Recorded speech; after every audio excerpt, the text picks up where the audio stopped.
নমস্কার, আমি শ্রাবণী চলে এসেছি আমার একটা সুন্দর রেসিপি নিয়ে আপনাদের সামনে। তো এই রেসিপিটা অবশ্যই নিরামিষ। স্যাটারডে, মন্ডে যারা নিরামিষ করেন তাদের পক্ষে ভীষণই উপযোগী। কম তেল মশলা দিয়ে এই রেসিপিটা আপনারা ইচ্ছা করলেই ভাত, রুটি, নান, পরোটা যার সঙ্গে খুশি আপনারা খেতে পারবেন। দেখেই বুঝতে পারলেন কী রেসিপি। কড়াইয়ে আমি বেশ কিছুটা তেল গরম করে নিলাম এবং তেল গরম করে নিয়ে আমি একটু সর্ষের তেল এখানে অ্যাড করলাম। সর্ষের তেলে রান্নাটা অনেক রান্নাগুলোই বেশ ভালো লাগে এবং সেই সঙ্গে ওই তেলেতেই দিয়ে দিলাম অল্প করে একটু হলুদ। হলুদ দেওয়ার পরে তেলটা ভালো গরম হয়ে গেলে কেটে ধুয়ে রাখা আলুগুলো। হ্যাঁ বন্ধুরা, আজকের রেসিপি বাজারের প্রথম শীতের সবজি মটরশুঁটি। যতই না কেন দাম চড়া মাত্রায় হোক তবু তো খেতে হবে, বেশি না হোক অল্প বিস্তর। সেইটা দিয়েই বানাবো আজকে নিরামিষ স্বাদের আপনার কড়াইশুঁটি দিয়ে আলুর দম।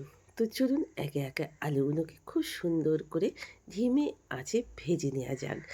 তো এই পর্যায়ে অল্প করে একটু নুন দিয়ে দিলাম যাতে আলুটা 80% সফট হয়ে যায়, ভাজা হয়ে যায়, তাহলে খুব ভালো খেতে লাগবে। তো চলুন হালকা আঁচে লো ফ্লেমে আলুগুলো আমি খুব সুন্দর করে ভাজতে থাকি। তারপর আলুগুলোকে ভেজে তুলে নিয়েছি। তুলে নিয়ে এখানে দিয়ে দিলাম গোটা জিরে দেওয়ার পর দিয়ে দিলাম একটা তেজপাতা, ৩টে মতো কাঁচা লঙ্কা চিরা আর আদা গ্রেট করে রাখা। এইটাই হচ্ছে আজকের আলুর দমের মশলা। আর আমি কোনো মশলা এখানে আমি অ্যাড করব না বন্ধুরা। না জিরে গুঁড়ো, না ধনিয়া গুঁড়ো, কোনো কিছু না। তো চলুন মশলাটা আমি ভালো করে আদা গ্রেট করাটা ভালো করে ভেজে নেওয়ার পর দিয়ে দেবো ৩টে মতো টমেটো কুচি আর মটরশুঁটিগুলো, একটু ধনিয়া পাতা। এইবারে এগুলোকে একসঙ্গে সুন্দর করে আমি ভালো করে ভেজে নেব। তো চলুন আর এই পর্যায়ে দিয়ে দেবো অল্প একটু নুন। খেয়াল রাখতে হবে বন্ধুরা, আলু ভাজার সময় আমি কিন্তু নুন রেখেছিলাম। এটা খেয়াল রেখে আপনাদের তরকারিটা বানাতে হবে, রেসিপিটা। টমেটোর সঙ্গে নুনটা দিলে তাড়াতাড়ি নুনটা টমেটোটা সুন্দর মতো একটু সফট হয়ে যাবে। একটু হলুদ গুঁড়োও দিয়ে দিলাম তার সঙ্গে, আর একটু কাশ্মীরি লঙ্কার গুঁড়ো, যেহেতু কালার করার জন্য। এটাই হচ্ছে আজকের আলুর দমের মশলা বন্ধুরা। আর কোনো মশলাই আমি এখানে অ্যাড করব না। চলুন এবার ভালো করে গ্রেট করা আদা, টমেটো, ধনিয়াপাতা কুচি এবং কাশ্মীরি লঙ্কার গুঁজো, হলুদ সব কিছু দিয়ে মটরশুঁটিগুলোকে আস্তে আস্তে ভাজি এবং একটু চাপা দিয়ে নিই যাতে টমেটোটা সুন্দর সফট হয়ে যায়। এই দেখুন কী সুন্দর টমেটোটা সফট হয়ে গেল, তেলও ছেড়ে দিয়েছে।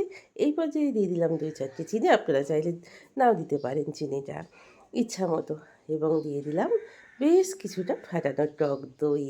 তো চলুন এইবার ভালো করে কষাতে থাকি। মটরশুঁটি, দই সুন্দর করে মশলাটাকে হালকা ধিমে আঁচে, অবশ্যই বন্ধুরা হালকা ধিমে আঁচে, কারণ দই দেওয়া হয়ে গেছে নাহলে পুড়ে যাবে।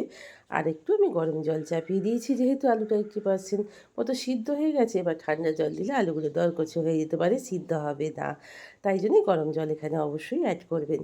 তো সুন্দর একটা কালার এসে গেছে মশলা থেকে, দেখুন কী ভালো দেখতে লাগছে, মনে হচ্ছে এইটাই খেয়ে নিই লুচি পরোটা দিয়ে। এবং ভেজে রাখা 80% আলুটাই দেখুন, দেখেই বুঝতে পারছেন কত সফট হয়ে গেছে।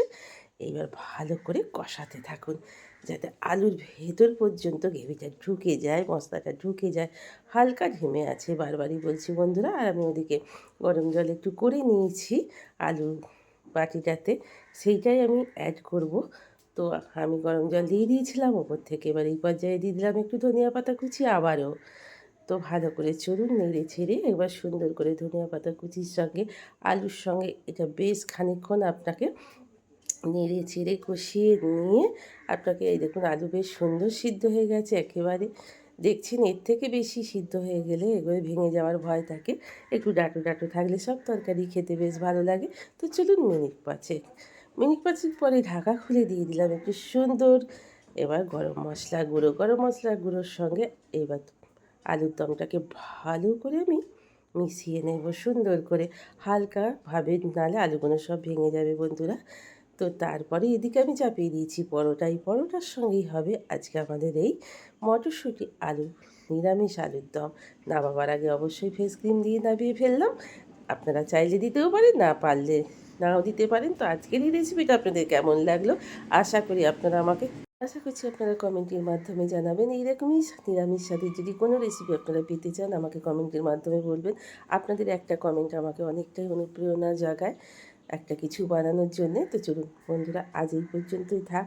সকলে অনেক অনেক ভালো থাকুন, সুস্থ থাকুন এই কামনা নিয়ে আজ এই পর্যন্তই।